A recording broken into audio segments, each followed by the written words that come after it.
Alright guys, here's our homework help video for this week. Move some things out of the way. There we go. The first one we should have done is the one that says 15.5.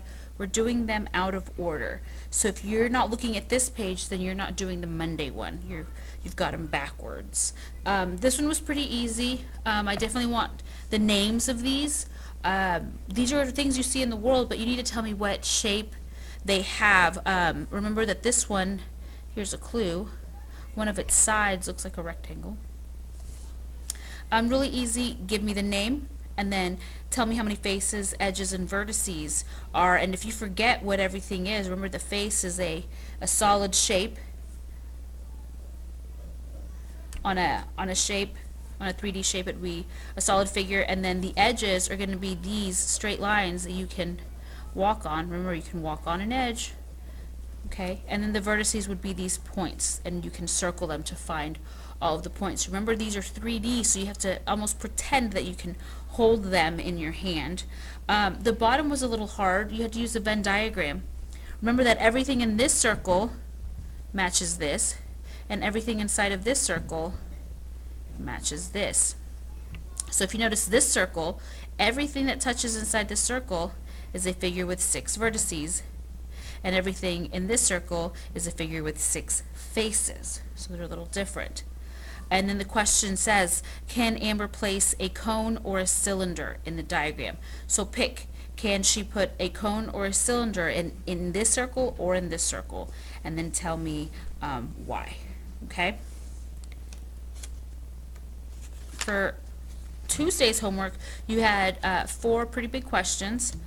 Be really careful at how it's asking them. In this one, you need to put these shapes together, see what it makes. This one, you need to know what a triangular prism is, and then see which shape he needs to complete it. And in these, be really careful. We did this today in class on Monday, and it's really easy if you go, one sentence at a time and draw it. Draw it by yourself and then see which one of these matches the picture that you drew. Okay? Moving on to the homework from Wednesday and Thursday. This should be Wednesday's homework. We're going a little backwards, but that's okay. Now, if your mom or your dad needs a little bit of help with these, we're doing strip diagrams. They help us imagine a story and everything that's happening.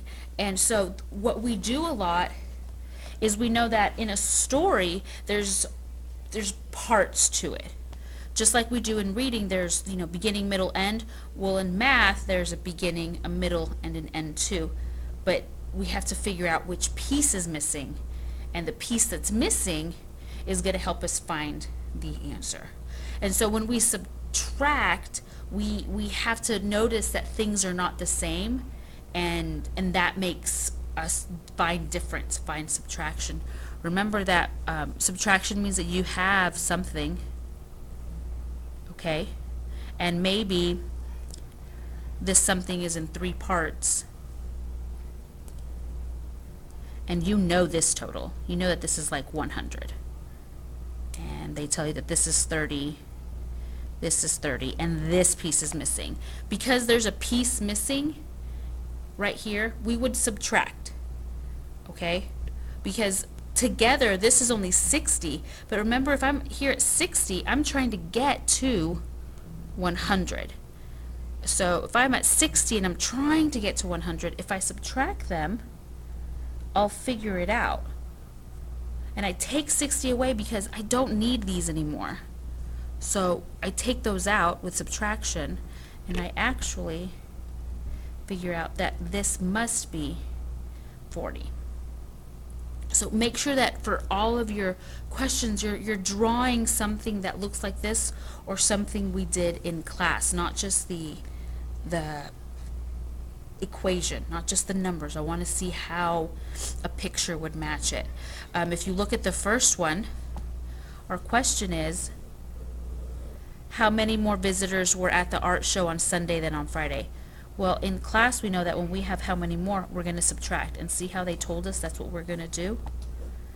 Okay? And here's the than. So it's really easy from here. It says there were 285 visitors at the art show on Sunday. Well, here's Sunday, and there's 285. Now we have there were 173 visitors at the art show on Friday.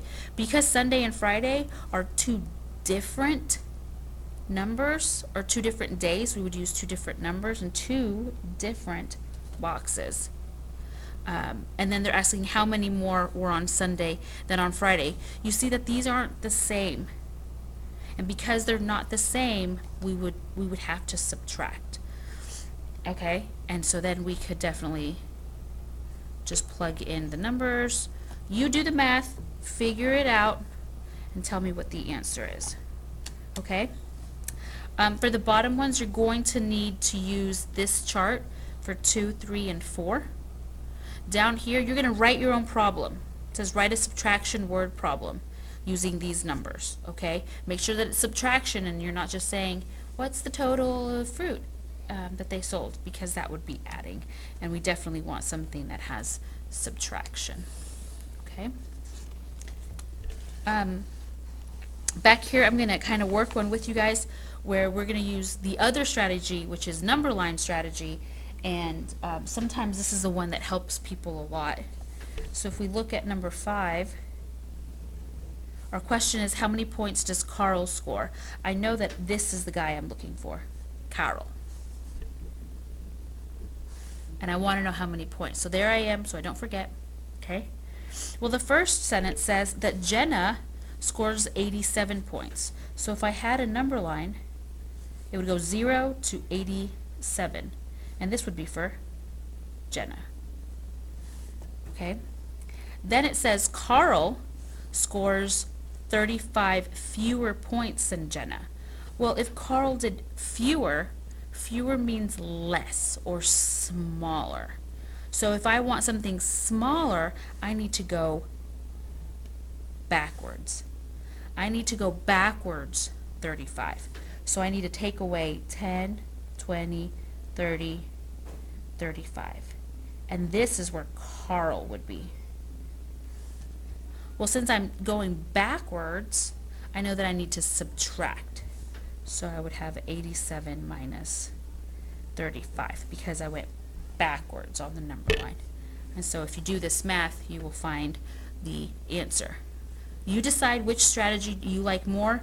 Do you like drawing the boxes and figuring it out? Do you like looking at them on a number line and figuring it out? It's up to you. Sometimes you have to do one, and then maybe for the next one you do another one, just to get used to it. Remember that every morning at 7:30 there is somebody in the cafeteria that is there for homework tutoring. If you need help, you need to be there. Grab some breakfast, bring your homework, and somebody will be there to help you. Okay, I will see you guys tomorrow.